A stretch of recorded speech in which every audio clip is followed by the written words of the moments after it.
Hello, internet people, language teachers and language students out there. Another very quick video. This one will be short and snappy.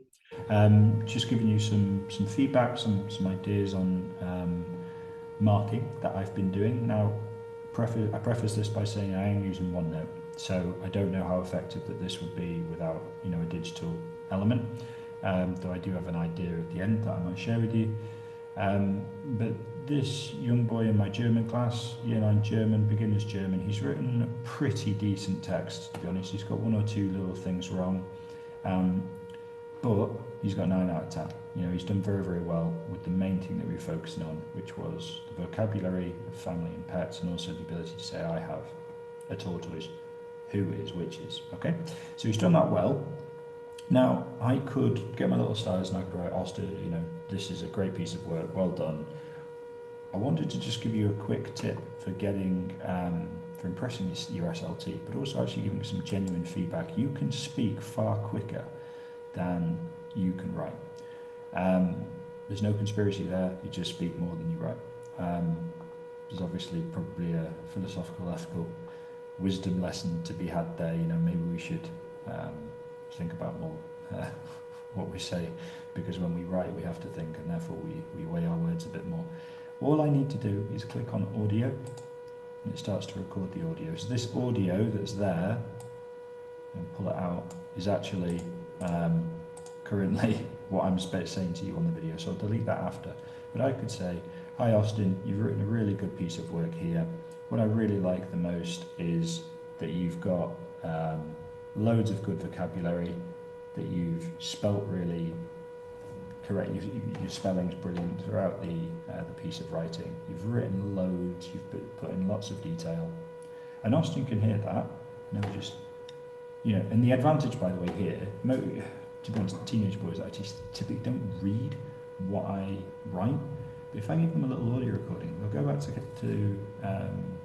they'll go home and they'll listen to my feedback. Oh, right, okay, that's really helpful, that's really kind.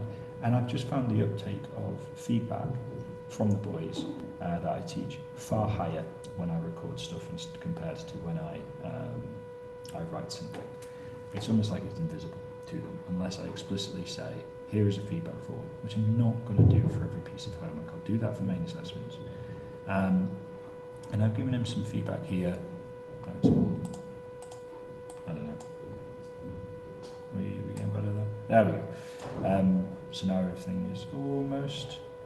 Oh dear.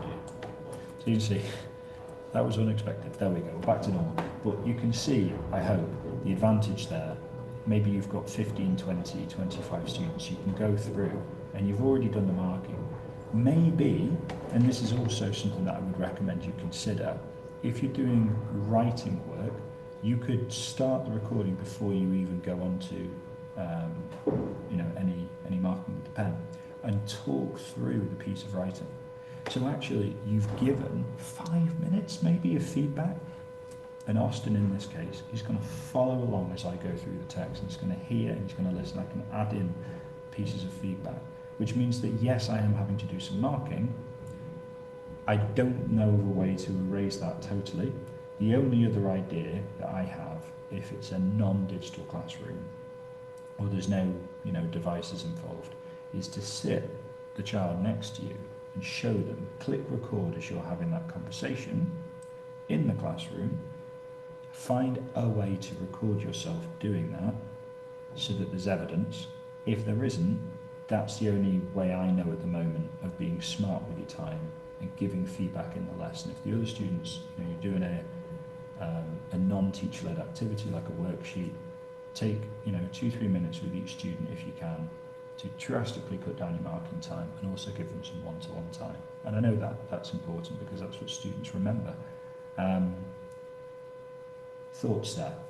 I don't pretend to have the be-all, end-all. All of your contexts and teaching situations are different. That works really well for me at the moment, but I appreciate that having OneNote and such, that's not a universal, comprehensive solution.